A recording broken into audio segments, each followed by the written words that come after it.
fitrətində olan tək Allahlılığı üzü çıxartsın.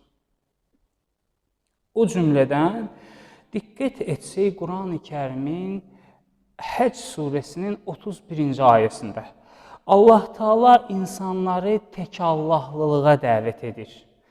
Hənif din, hənif kəlməsi biz eşidirik. Quran-ı Kərimdə Allah Teala İbrahim əleyhissalam barəsində buyurur ki, İbrahim nə Yəhudi idi, nə Xristiyan dinində idi, İbrahim hənif bir dində idi. İbrahim əleyhissalam tək Allahlılıq dinində idi. Həcc surəsinin 31-ci ayəsində Allah Teala buyurur ki, Hunəfəə lilləh qeyrə müşrikin. Allaha görə haqpərəst olub, müşrik olmadan. İmamdan soruşurlar ki, Hunəfəə lilləh nə deməkdir? Hənəfiyyət nə deməkdir? İmam Muhammed Baqir əleyhissalamdan soruşurlar. İmam buyurur ki, Hiyəl fitrətulləti fətərəllahun nas əleyhə.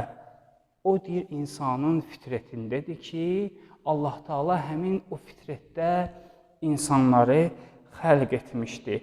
Fətərəhumullahu aləl mərifə.